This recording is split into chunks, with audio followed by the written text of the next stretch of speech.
이 시간 우리가 함께 볼 하나님의 말씀은 야고보서 3장 17절과 18절 말씀입니다.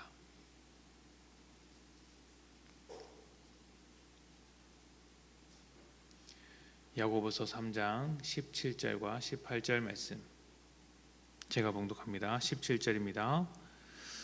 오직 위로부터 난 지혜는 첫째 성결하고 다음에 화평하고 관용하고 양순하며 긍휼과 선한 열매가 가득하고 편견과 거짓이 없나니 화평하게 하는 자들은 화평으로 심어 의의 열매를 거두느니라.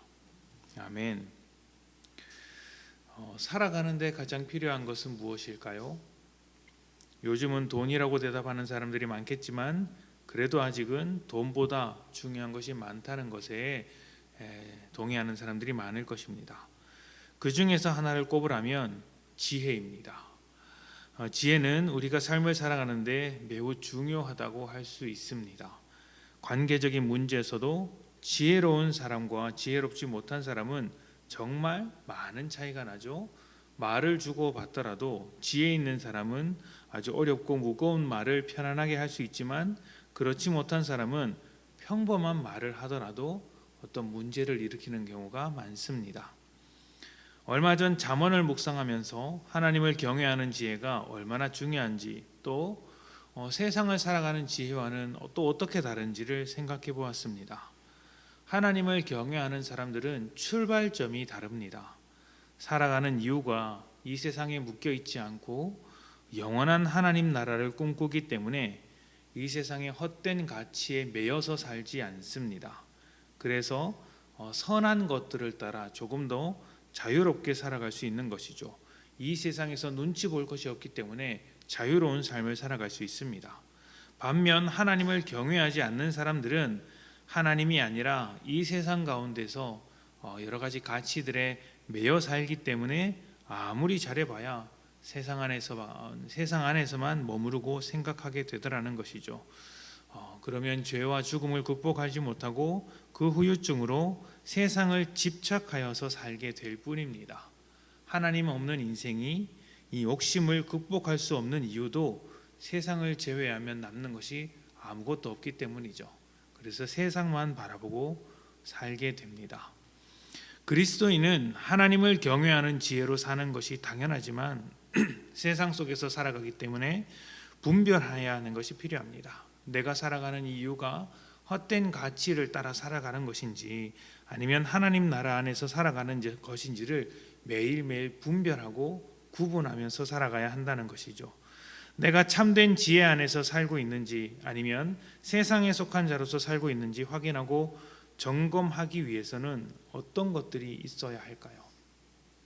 다양한 방법이 있겠지만 오늘은 지혜로서 살아갈 때, 그러니까 하늘나라의 참된 지혜로서 살아갈 때 우리 삶에 드러나는 열매를 보고자 합니다.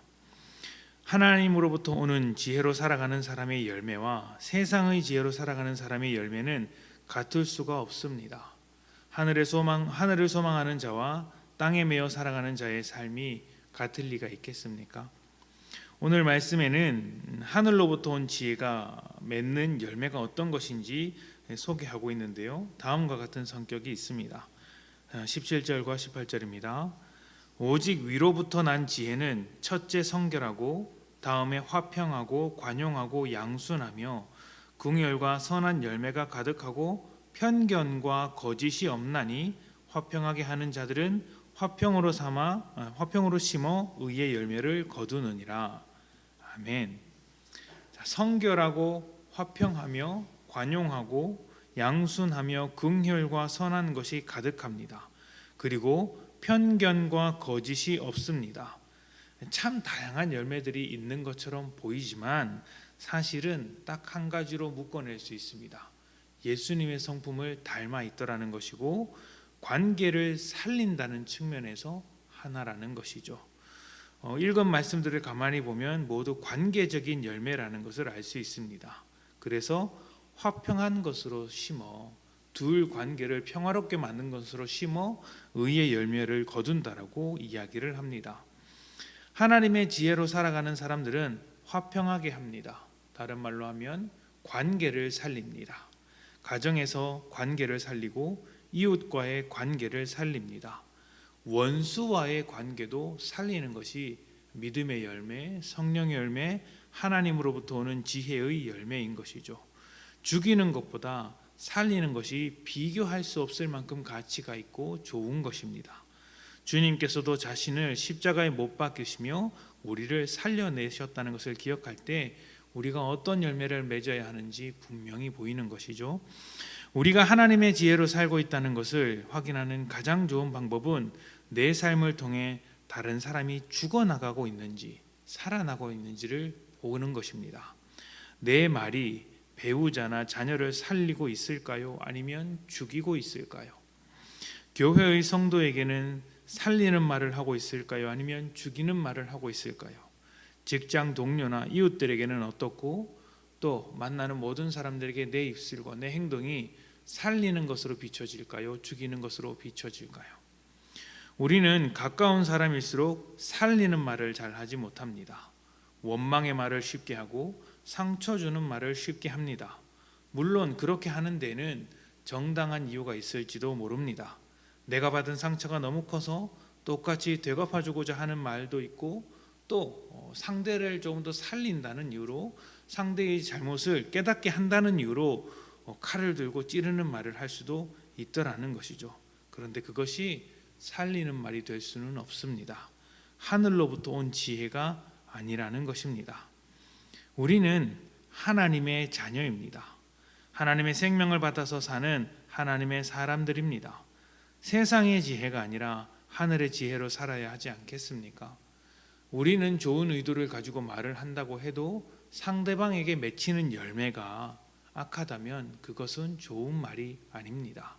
그러니까 내가 하려고 하는 의도보다 더 중요한 것은 상대방에게 맺히는 열매여야 한다는 것이죠. 그 열매가 관용이고 차별이 없는 것이며 또 양순하고 긍휼과 선한 열매여야 한다는 것을 잊지 마십시오. 주님께서는 우리를 살리기 위해 십자가를 지셨습니다. 그렇게 십자가를 지는 말, 화평하게 하는 말이 또 그러한 행동들이 우리 삶에 묻어날 때, 그러한 삶의 열매들이 묻어날 때 우리 안에서 하나님으로부터 온 지혜가 풍성하다는 평가가 있게 될 것입니다.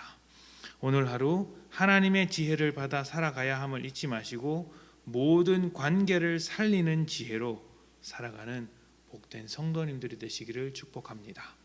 함께 기도합니다.